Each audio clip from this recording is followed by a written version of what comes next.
Good evening, everybody. I am Matthew Kelly, and it's great to be with you tonight. I would like to begin by thanking the Floyd team for putting this together. Um, they've done an amazing job of hosting you all tonight. We're almost 1,000 people online right now, but there are almost 4,000 people um, registered. So I'm sure some will continue to join us, and others will catch the replay on YouTube tomorrow, which many people have asked about, and we'll send you a link to that. The topic of the series is Nothing is Random. And I say series because it is a series of webinars I'm going to do this year. I'm used to spending a lot of time on the road and meeting with people and talking to people and hearing about their experiences. And obviously, in the last year, all of that has changed. And I wanted to have a chance to interact with people in a unique way. And this is what we settled on. Nothing is Random is a book that I'm writing. And in many ways, I want you to be my co-writers, my co-collaborators.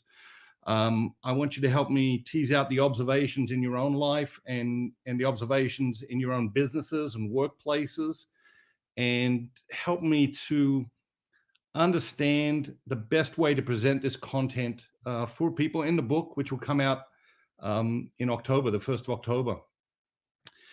The idea stems from, many questions that people ask me over the years, which really, I think, come down to two questions, not only for me, but for you and for everybody. The first question is, how do you think? How do you think? And most people don't think about how they think. But it's really important. The way we think has an enormous impact on our lives, on our relationships, on our career. And the second question is, how do you learn? How do you learn? And again, most people don't think too much about that. They just think, well, I learn, I pick up things here and there. Ultimately, the idea of nothing is random comes down to connecting the dots between everything that is happening in our lives, everything we experience, all of our past knowledge, everything we've learned in the past, and then learning to connect new knowledge to that past knowledge. And in order to do that, we do have to think about, okay, how do we think? How do we learn? And of course, we all learn in different ways. I'm a very slow reader. I read incredibly slow. I love audiobooks.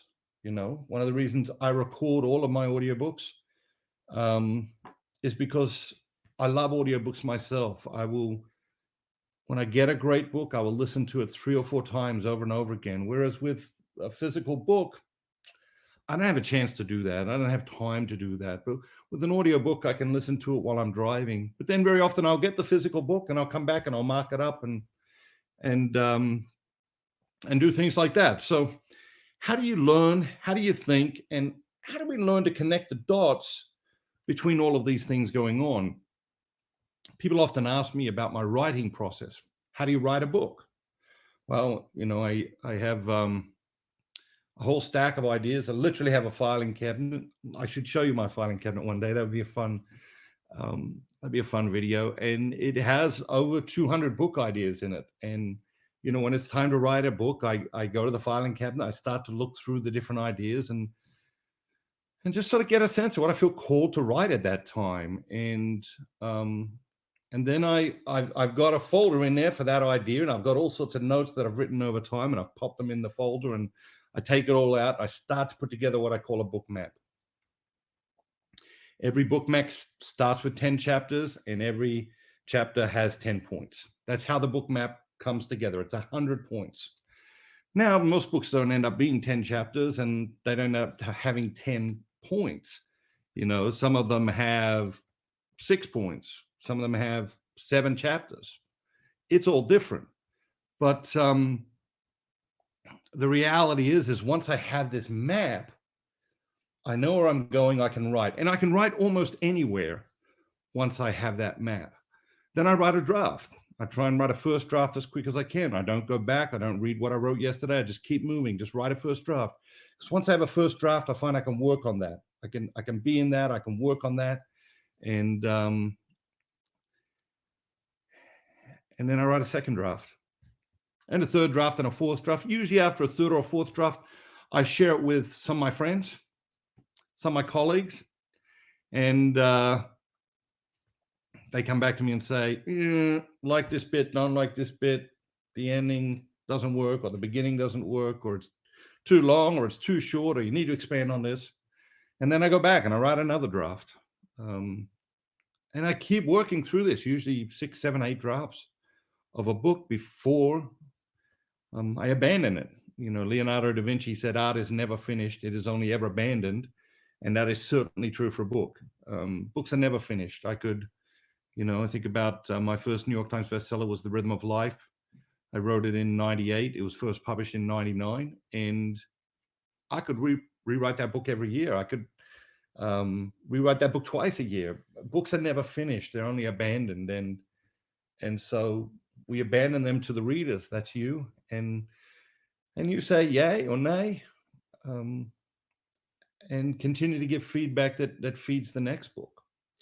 So the idea of nothing is random, in many ways comes from that, because it's amazing. I can be reading a book and it will strike a chord, and I'll think just one line will think, I got to put that idea over here, or it strikes another idea, or I'll listen to a song and I'll hear a line in the song which will spark another inspiration, or I'll be reading poetry, or I'll be in a conversation, and it all just ties back together at the end of the day into the book that I am working on.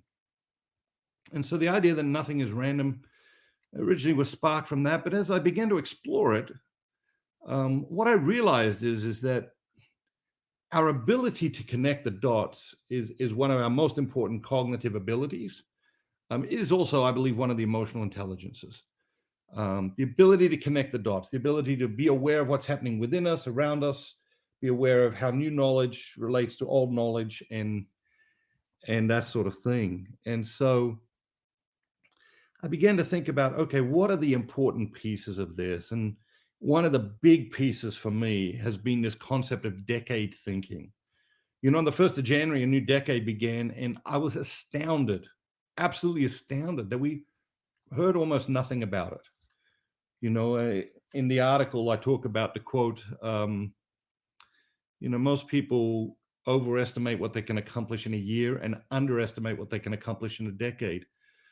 The reality is we never think about, okay, I've got this decade before me. What am I going to do? What great things can we do in this decade?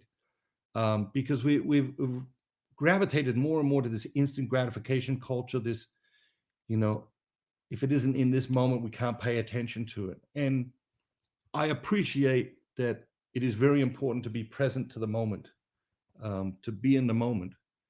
But I also appreciate that we've been given this ability to look into the future, to imagine something bigger and better in the future, and then to come back into the present and work in the present to bring about that bigger, better future. And that's an astounding ability. That ability to envision our future is an extraordinary ability. And I believe that we have been given it for a reason, and we have a responsibility to exercise it. I first thought about decade thinking after reading a biography of Walt Disney, who put together a 50-year plan before he started Disneyland. And that just struck me as like incredibly powerful. And I started to think about my own life. I started to think about the different organizations that I'm involved in. And I started to think about, okay, well, we do strategic planning for a year or 3 years. Many corporations today won't do a strategic plan beyond 1 or 2 years. They will say things like, well, the world is changing so quickly, there's no point trying to plan these things out.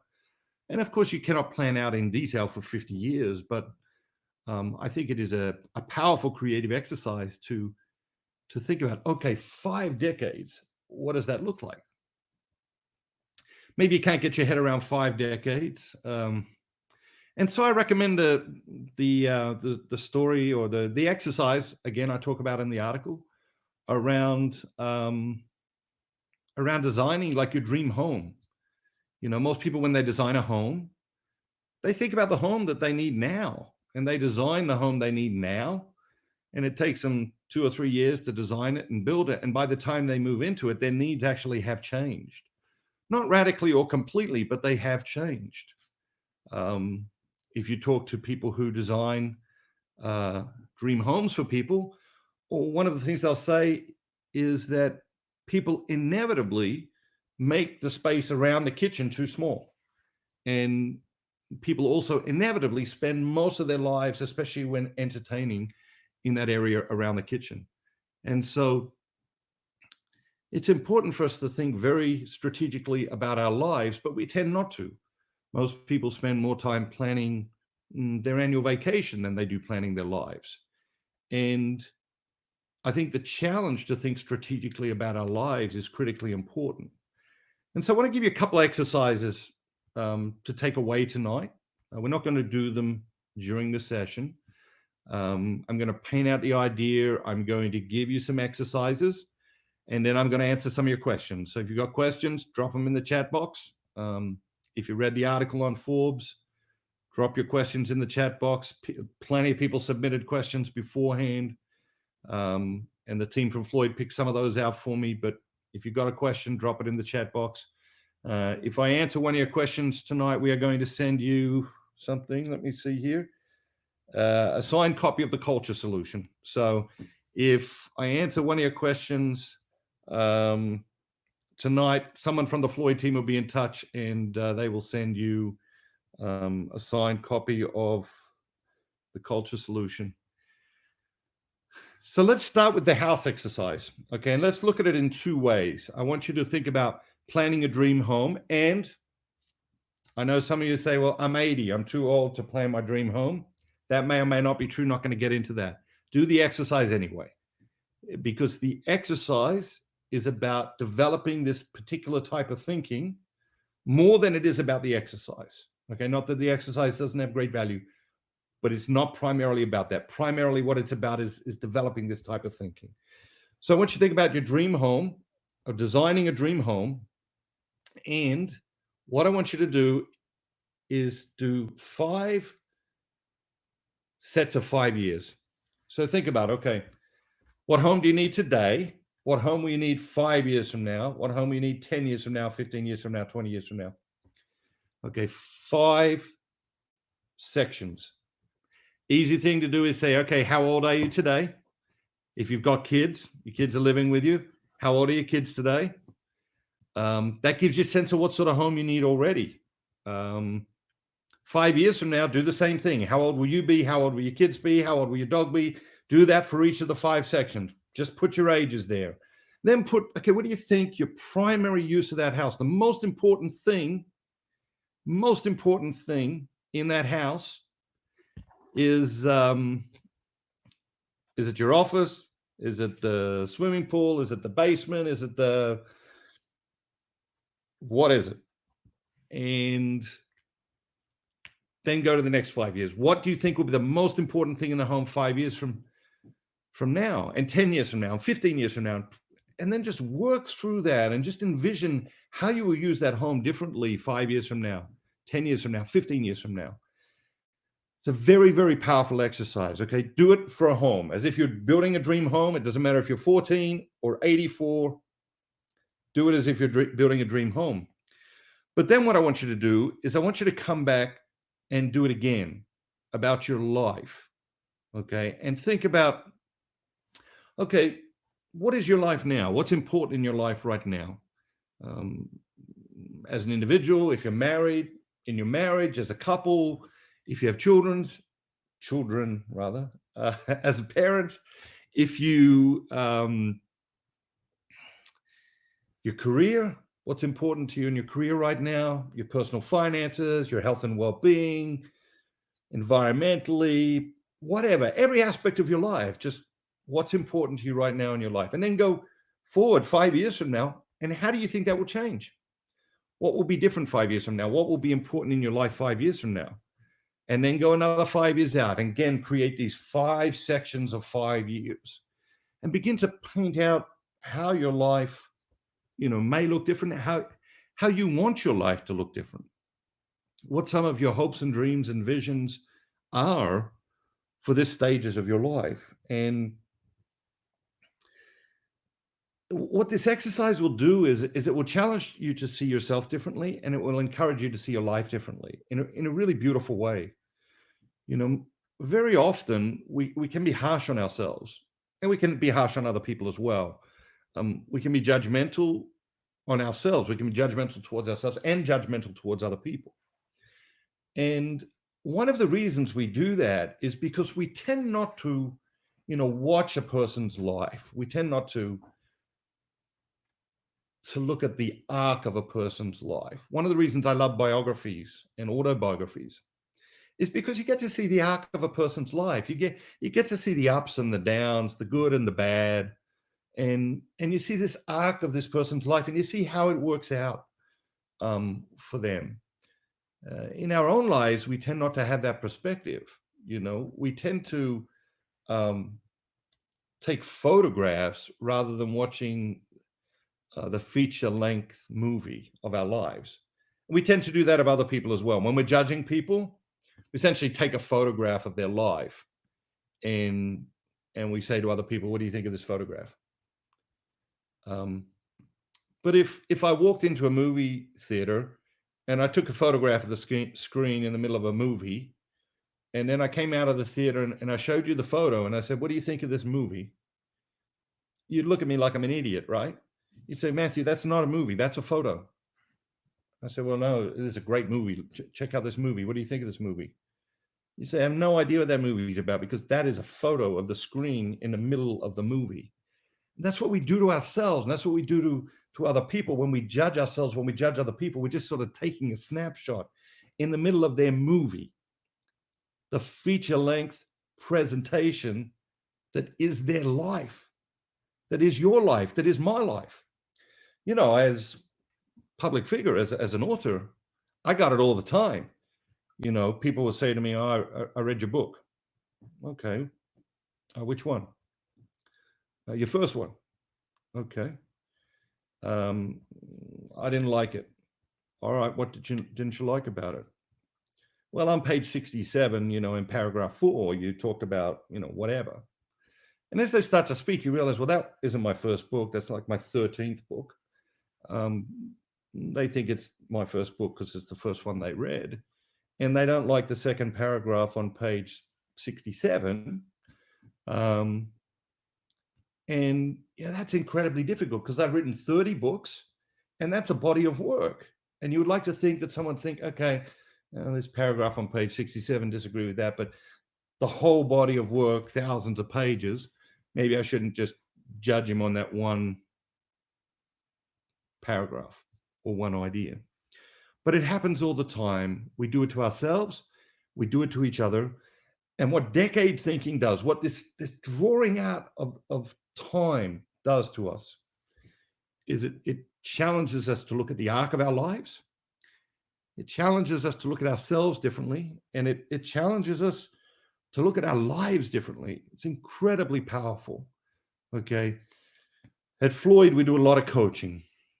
We've got executive coaches, we've got sales coaches, we've got life coaches, we've got business coaches, we've got coaches just for entrepreneurs. We got all sorts of coaches. And one of the most powerful things we do with the people we coach is get them to change the period of time they think about during their lives. Change the period of time they think about with their work, with their career. Because if you can change the period of time you think about, you will change the trajectory of your life, and you will change the trajectory of your career. I've seen it 1,000 times. Most people, they're just focused on, okay, I want to get out of here. How often do we walk into a store? We ask people, how are you? I'll be better in 15 minutes. Why? Well, my shift is over in 15 minutes. What period of time are they thinking about? They think about just the shift. And The great challenge is to expand the period of time we think about. And as you do, I promise you, you will have a powerful experience of self, a powerful experience of relationships, powerful experience of life and career. So that's the exercise I want you to do in the next couple of days. I want you to break up the 5 years. I know it's not decade thinking, but it's a great exercise. 5 years at a time, 5 sets of 5 years. Design your dream home. Think about how old you'll be, how old your kids will be. What do you think the most important things in your home will be at different times, at those 5 year intervals? And then do that for your life. Have a look at the next 5 year intervals in your life, and let's take a look at what that means to you, and how that challenges you to rethink who you are, what you're here for, what matters most and what matters least. Because we do spend a lot of time on the things that don't matter that much. In my book, Resisting Happiness, I talk about this experience I had with these nurses who were taking care of people who were dying. And they were talking about the regrets people who are dying have. And they all tend to have very similar regrets. And in the book, I go through the various regrets. There isn't that many of them. But the truth is that when we come to that moment, when our life is finally over, we will have regrets. And the mindful person, the highly aware person says, okay, let me put myself in that moment now. Let me not wait for that moment. Let me put myself in that moment now and think about my life now as if my life were about to end. What is it that I wish I would have spent more time doing? Who is it that I wish I would have spent more time with? And adjust our lives accordingly. And start to give more and more of our time to what matters most, and less of our time to what matters least.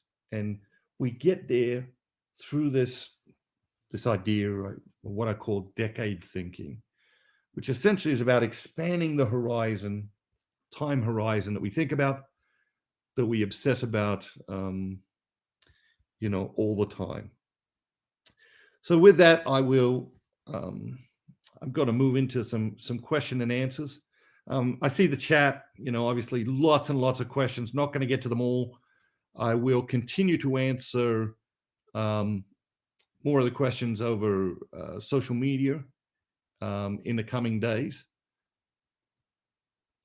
And, I see one of the most, several people have asked about the coaching. If you're interested in having a coach, business coach, executive coach, life coach, if you're an entrepreneur and want coaching in running your business, leading your business, reach out to the team at Floyd, or just go to floydconsulting.com, fill out the form, and someone will get in touch with you. I have to say, I'm a huge fan of coaching. I've had a coach myself for more than 30 years now. We need new perspectives. We need accountability.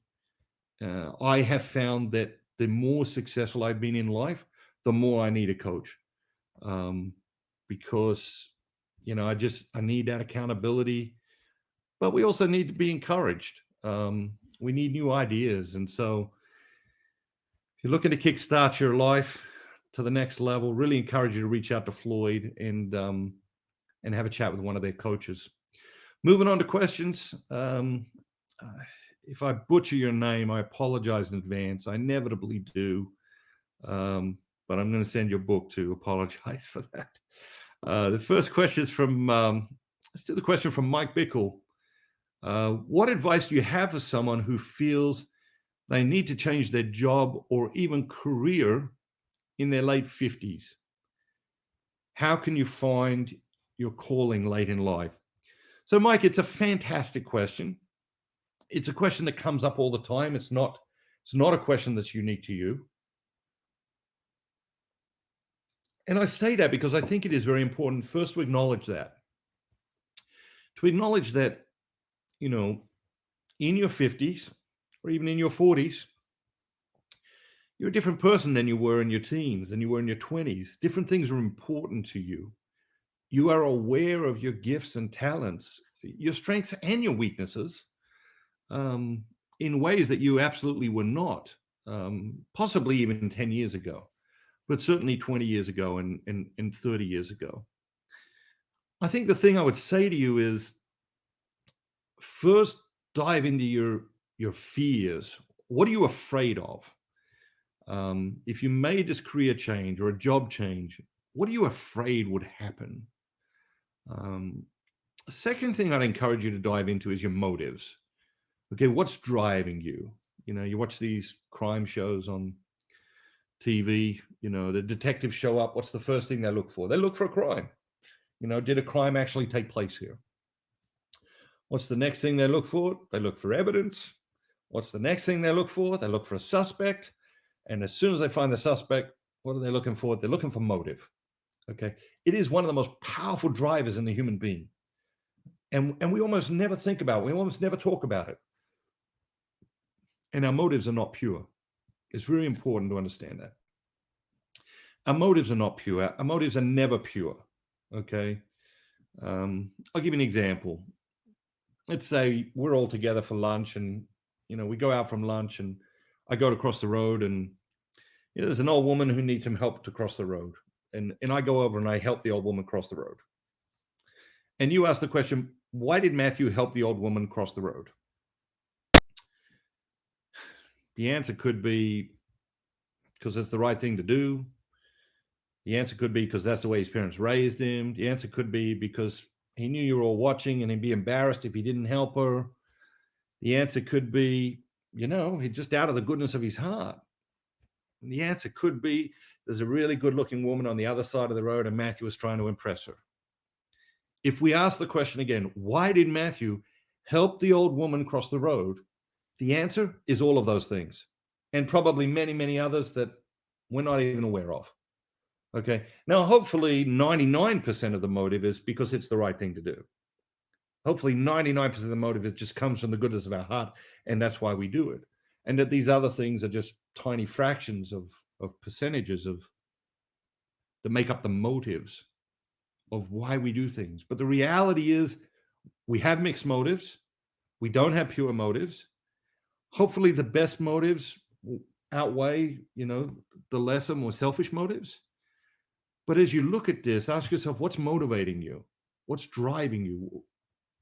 And go into that. And you don't have one motive. You know, there's probably several. And to go into each of them and then prioritize them and see what they're calling you to. I'm a pretty practical guy, so I won't finish the answer to this question without talking about money. Um, a, a lot of people are held back from making the change or the shift that you're talking about because of money, because of commitments they have or fears they have or whatever. And so I'd really encourage you to think about, okay, what do you need? From a financial point of view, what do you need to make it work? And to think about, you know, what are you willing to live without in order to have a career that is more meaningful, that is more fulfilling, to feel different every day when you come home from work? You know, what are you willing to live without? Are you willing to live without X, Y, Z, whatever it is? We've all got different things we're willing to live without, you know, for different reasons. Work out what they are for you. So hopefully that's helpful, Mike. Let's move on. Let's take a look at Spencer's question. Looks like Spencer Brookshire. How do you maintain passion for your mission? So I need inspiration. I need daily inspiration. You know, one of the things I've started doing this year is sending out that that monthly like bunch of inspiration to people. If you don't get it, sign up MatthewKelly.com. Just go to the bottom of the homepage, MatthewKelly.com, and just enter your name. It just says enter your email here if you want to get some regular inspiration. I send it out once a month, and it's just a bunch of things that I find inspiring that I want to share with you. I need inspiration every day. This afternoon, I'm getting ready for this. I sit down and I actually watched an interview of Robert Redford about his whole career, um, and it was fascinating, the ups and downs, the sort of the arc of his life and his career, and I find that kind of thing very inspiring. Um, if I'm going out to speak live, very often I will listen to live speeches, great live speeches from history. Um, for half an hour in the afternoon. Um, we need inspiration. The root of the word inspiration is essentially like the spirit alive within you. And when we meet people, I think we know when they're inspired. We know when the spirit's alive within them, and we know when it isn't. And we certainly know for ourselves. Um, and so, if we ask the question, how do you maintain passion for your mission? Whether it's my mission or your mission, we're all on a mission. And I think that for me, inspiration is critically important. And I find it in many, many different places. Yes, I find it in prayer, reflection, meditation, reading, music, you know, great lives, autobiographies, biographies, great conversations, good friendships. I am looking for inspiration all the time because I need inspiration every day. Just to feed my mind, to feed my heart, to feed my soul. I just need it. And I think that, as we start to think, more energetically about our life and enthusiastically about our life, we probably all come to the realization that we need a little bit of daily inspiration. Next question, take from James Nye, I think. From your point of view, what's the best way to be more inspirational and visionary for my team rather than just instructional? So, James, this feels like an enormous question. For leaders and managers the world over, they face this question all the time. It's amazing how enormous progress can be made with really small adjustments. So a few years ago, I wrote, many years ago now, actually, I wrote The Dream Manager. And the concept really resonated with people. And people would read the book and say, well, I can't do this. I mean, my company will never do this, or I don't have time to do this, or that sort of thing. What I say to people always is don't let what you can't do interfere with what you can do. And what you can do is something little every day. And I remember saying to managers and leaders at the time, do you have a regular meeting with your team? Yes. Okay. Start each meeting with a question about one of their dreams. If you could go on vacation anywhere in the world, where would you go? And just go around the room and listen to people. It's very quick. You got 6, 8, 10 people in the room. It doesn't take 3 minutes. 3 people want to go to Australia. Someone wants to go to Italy. Someone wants to go to Paris. Someone wants to go to London, and somebody wants to go to New Zealand. And the energy in the room completely shifts. I mean, it just completely shifts. It doesn't matter what you're talking about next. You've just completely shifted the energy in the room. And so that's one of the ways that you can, bring more inspiration. One of the things people sign up for all the time is just these emails we send out with the quotes. And, hundreds of thousands of people signed up just to get that email with the quotes.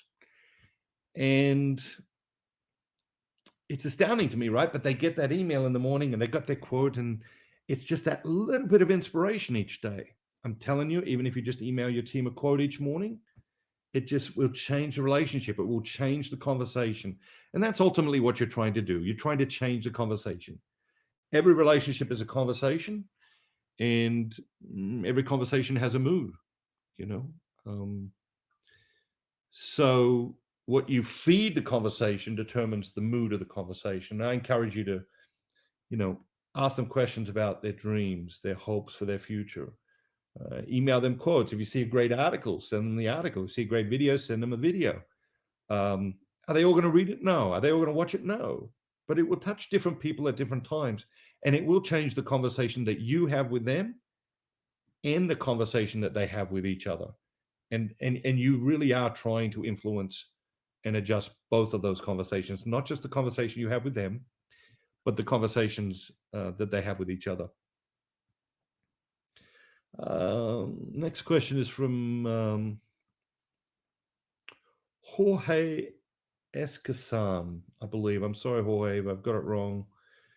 Forgive me, and I'll send you a signed book as an apology. The question is, how do you convince the company's senior management to work for that coaching that you talk about in the culture solution that's a critical part of a company's success? I tried doing a book club with the dream manager, but the directors did not buy into it. So this is, a very common question again. What we've seen with coaching in general, and with the dream manager in particular, very often leaders will say, well, that's good for my people, but that's not for me.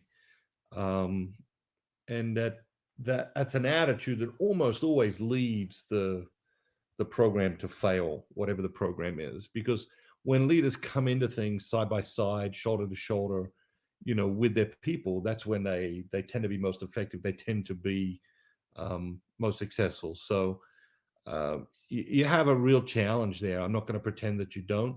I think that you have to ask yourself, how important is it that you stay with this organization? I think you have to ask yourself, do you want to still be feeling the way you feel 10 years from now? Do the 25-year exercise around you at this company. How are you going to feel 5 years from now, 10 years from now, 15 years from now? Is the management or the structure or the culture of the organization really going to change? And the answer is, if the most senior people are not interested in growing the culture and taking the culture in a positive direction, then the chances of it moving in a positive direction are fairly limited. So I would encourage you to continue to do what you can. Don't let what you can't do interfere with what you can do.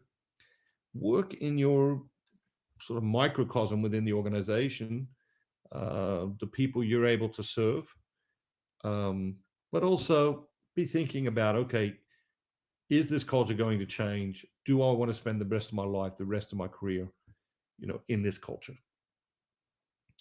Next question comes from Ed Duffy. What approach do you use to planning your day and your week? So it's take a step back from that a little bit, Ed, and between Thanksgiving and Christmas each year, I spend time, usually a little bit of time every day, 15, 20 minutes, almost every day for a month, working through a series of exercises, and thinking about the year that has been and the year that is coming. Thinking about, what I thought was going to be important last year, and did it really end up being important? What I thought I was going to try to accomplish, did I accomplish it? Didn't I accomplish it? If I didn't accomplish it, why didn't I accomplish it? These sorts of questions. And then I essentially put together a personal strategic plan for the coming year. I work through many of the traditional strategic planning exercises that are used in the corporate world. I do a SWOT analysis on myself. I'll do a SWOT analysis on different parts of my life. I will do, the priority exercises that we traditionally do in strategic planning. I'll do just a bunch of these exercises around my life as I come up with this plan for the year. And then traditionally on Sunday afternoon, I sit down for about an hour. With the kids now at the ages they're at, I tend to do it more in the evening. Sit down for about an hour, and I just look at the week ahead. And I look for certain things. I look for, what am I looking forward to the most? What am I not looking forward to? And why did I agree to it? Did I agree to it because I felt compelled? Do I agree to it because I felt whatever? Or did I just lack the character to say, you know what, no, I can't do that? I have another book coming out this year. It's called Life is Messy. And I talk about the idea of, what do we say yes to and what do we say no to? And I particularly hone in on the idea that if you don't feel free to say no, you are not actually free to say yes. Um, and so, do we feel free to say no? Because if we don't feel free to say no, we are not actually free to say yes. And so, working toward that freedom of feeling free to say yes or free to say no. Um, I will look at the week ahead and ask myself, okay, what kind of things could derail my week? Where do I see the pitfalls? What do I need to be mindful of? And if I am writing, and I do, people ask, when do I write? I usually write 1 week a month. I try not to schedule anything during that week. That obviously is not always possible, but um, I got to say, this year I've done better than any other year in my life at really protecting the writing time. And hopefully that will bear fruit, and you will see that fruit in the things I publish this year. But the hardest thing with the writing time is protecting it, is not saying, oh yeah, I'll drop that in. It's just a 20-minute phone call. I'll do it at 3 o'clock on Wednesday or Thursday or whatever, because your whole day then focuses on that 20-minute phone call. It's hard to explain, but I think you understand what I mean. It's like being on vacation, but knowing you've got to jump on a conference call at 5 o'clock. You can't really enjoy the day because you're thinking about, it's renting space in your mind. You're thinking about this call that you have at 5 o'clock. And then each evening, before I go to bed, I do take a look at my schedule for the next day, and just sort of in a micro way of what we just talked about doing for the week. I ask myself, okay, what's the day look like? What are the challenges? What are we looking forward to? Why did I say yes to that thing? That kind of thing. And it changes the way I agree to things. And I really have asked myself, I've learned to say, let me think about that. If someone asks me to do something, this is personally and professionally, someone asked me to do something, I said, let me think about that, and then I do think about it. And one of the things I think about is, how will I feel the morning of that event, waking up, knowing that I've agreed to it? Or how will I feel walking out of that commitment, whatever that commitment is, at the end of the day or the end of the night, walking out that commitment? How will I feel about it? And trying to get the awareness of, what that is, I think changes the way we say yes and no to various things in our lives. Next question. We'll do 4 more. I promise to do 10. Next question's from Gia Abraham. Maybe Gaia. Forgive me if it's Gaia or G or whatever it is. This is the problem with doing names and not having people ask the questions live. But anyway, the question is, how does a person become a dream manager? So it's a great question. Obviously, the book was published 14 years ago in 2007. There's 2 ways to become a dream manager. Floyd has full-time employees that are dream managers. And then companies hire people who are dream managers, and Floyd trains them and certifies them and coaches them as they then become dream manager to other people.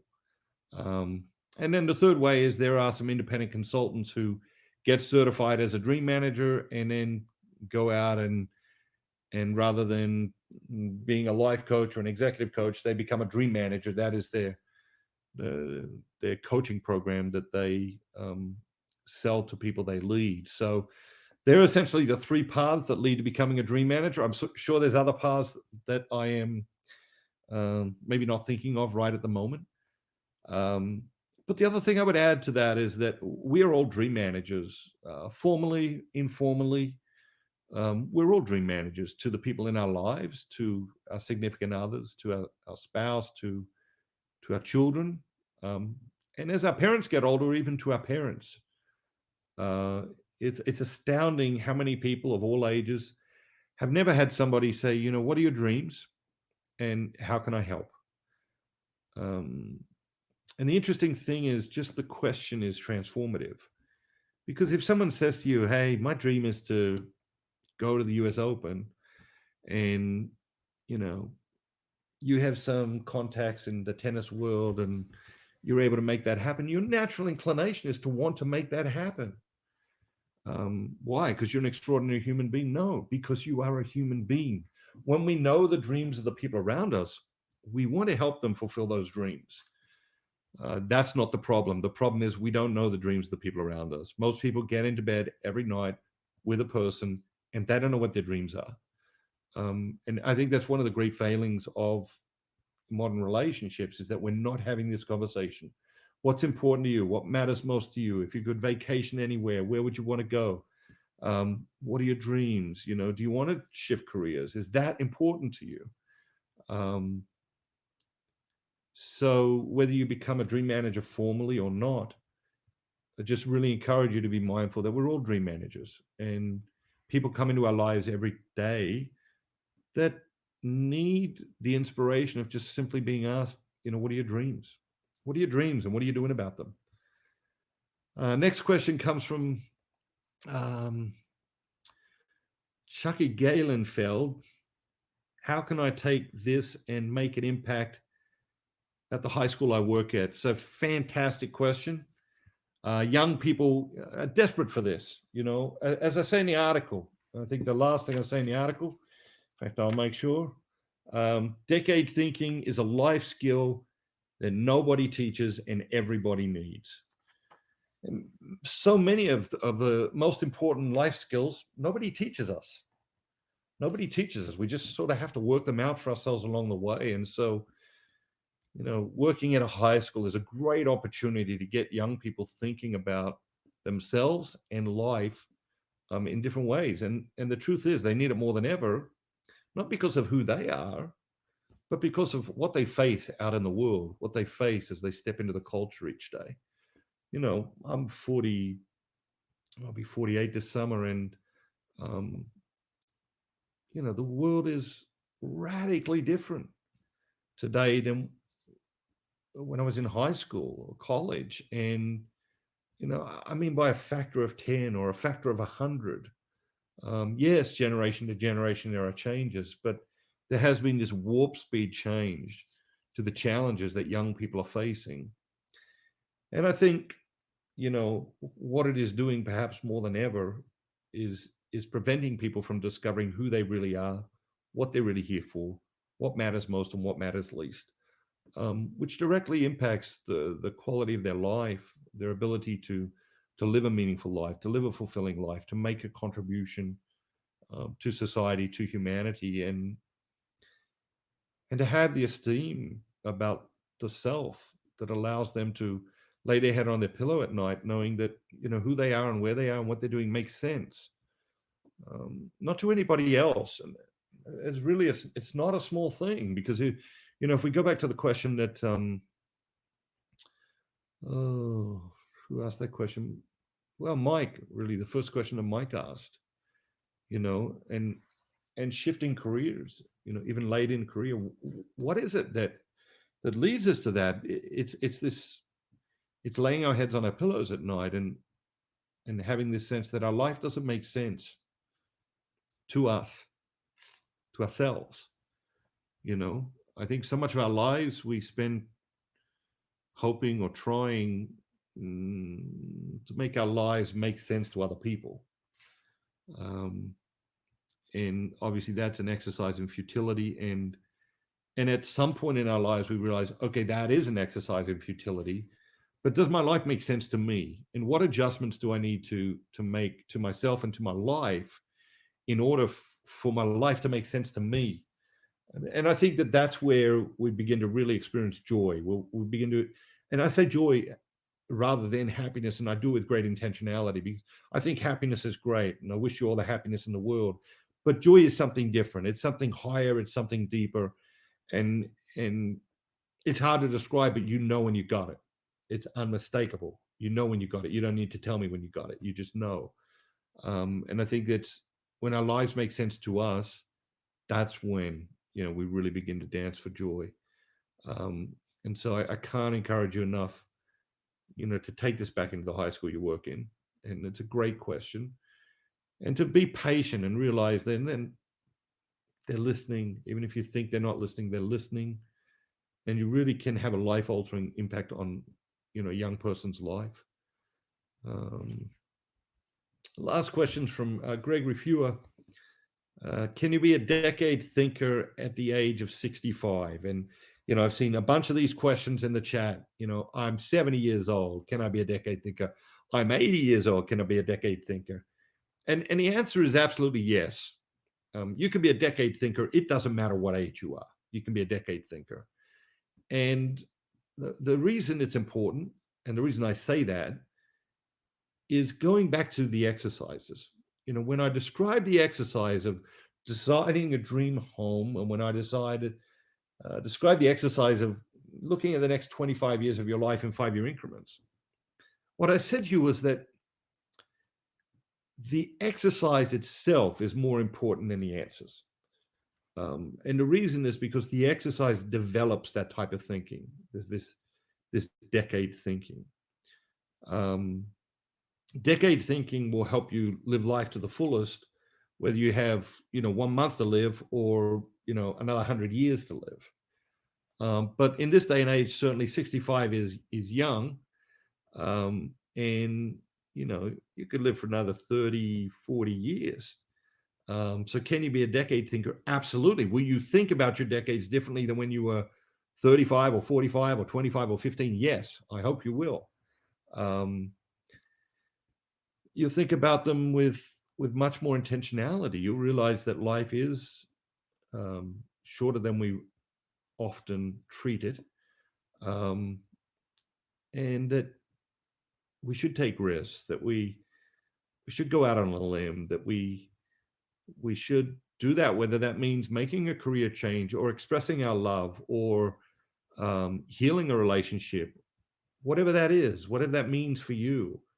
I think the older we get, the more we realize that that's just critical in our lives, to take more risks for really, really good things.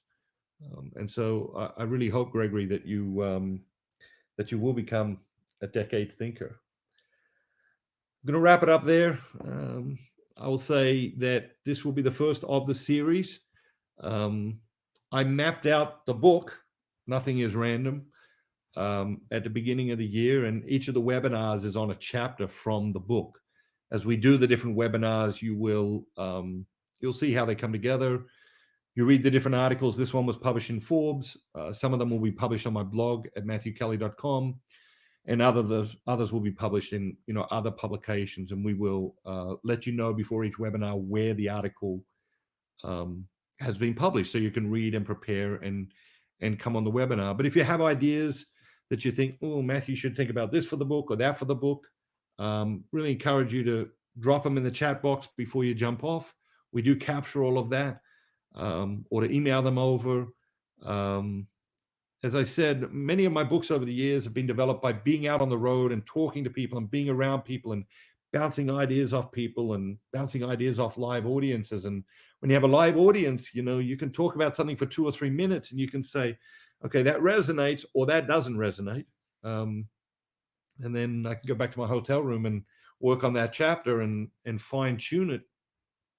And then go back out and speak the next night and take it for another test drive and see, okay, does it resonate or is it not resonating? How can we fine tune it again? And so I invite you into this experience with me this year, to help me write this book. Nothing is Random. You can learn more about it on Amazon. The book is up on Amazon. You can't buy it yet, but the book is up on Amazon with a description. You can check that out. And I want to thank you for joining us tonight. I want to thank again the Floyd team for putting this together and hosting this tonight. It is a lot of work to pull this together, and I'm very, very grateful to all of them. If you need a coach, reach out to Floyd. Everyone needs a coach, and Floyd has a coach for everyone. They'll help you become a decade thinker and so much more for your life and for your business. Have a great night. Thank you for joining us, and I hope to see you again on our next live webinar.